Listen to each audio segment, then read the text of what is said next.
In the illustrious Kuru dynasty, after the tragic death of King Vichitravirya, the royal lineage faced uncertainty.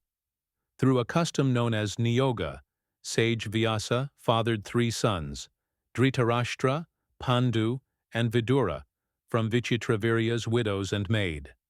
Though born under unusual circumstances, they were raised with honor and trained in royal virtues. Among them, Pandu was chosen to be the king due to his strength, wisdom, and noble character, while Dhritarashtra, though elder, was born blind and therefore passed over for the throne. King Pandu proved to be a capable and righteous ruler. He conquered several kingdoms and extended the power of Hastinapura. During this time, he married two exceptional women, Kunti, the adopted daughter of the Yadava king, and Madri, a princess of the Madra kingdom. Together, they lived in prosperity, and Pandu's fame spread across Aryavarta. However, fate turned against Pandu during a hunting expedition in the forest. One day, while pursuing game, he spotted a pair of deer mating. Not recognizing their true nature, Pandu shot his arrows and killed the male deer. But to his horror, the dying creature transformed into a sage named Kindama, who had taken the form of a deer with his wife for privacy. In his final moments, the sage cursed Pandu, declaring that he would die the moment he attempted to touch his wife with desire. This curse shattered Pandu's life. Overcome with guilt and despair, he renounced the throne and handed the kingdom over to Dhritarashtra. He then chose a life of penance and exile in the forest with his wives.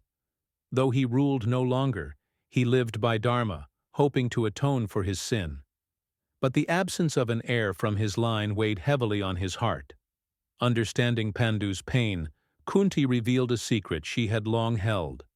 In her youth, she had served Sage Durvasa with great devotion and was granted a powerful mantra. By invoking this mantra, she could call upon any deity and bear a child through divine blessing. With Pandu's consent and guidance, she invoked Yama, the god of justice, and gave birth to a radiant son, Yudhishthira, the embodiment of righteousness. Encouraged by the result, Kunti invoked Vayu, the wind god, who blessed her with a son of immense strength, Bhima. Then she called upon Indra, the king of the gods, and bore Arjuna, destined to be a peerless archer and warrior. Each son was born with divine qualities, as if shaped by the very forces of nature and dharma. Not wishing to deny Madri the joy of motherhood, Kunti shared the mantra with her. Madri meditated upon the twin Ashwini Kumaras, celestial physicians known for their beauty and swiftness. As a result, she bore twin sons, Nakula and Sahadeva, graceful and wise. Thus, through divine intervention, the 5 Pandavas were born, each a demigod, each embodying unique virtues and strengths. The family lived in harmony for some time, but destiny had yet another turn to take. One day, overwhelmed by affection, Pandu forgot the curse and approached Madri with desire. The curse took effect instantly. Pandu died in her arms. Stricken with guilt and love, Madri chose to enter the funeral pyre and gave her life in devotion. Kunti was left behind to raise all 5 sons as her own.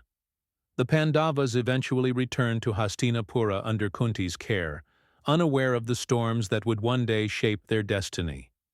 Their divine births, however, had already marked them for greatness and suffering alike, chosen instruments in the unfolding drama of dharma and fate that the Mahabharata would come to reveal.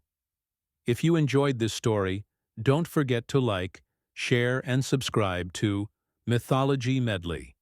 Click the bell icon for more such amazing mythological content.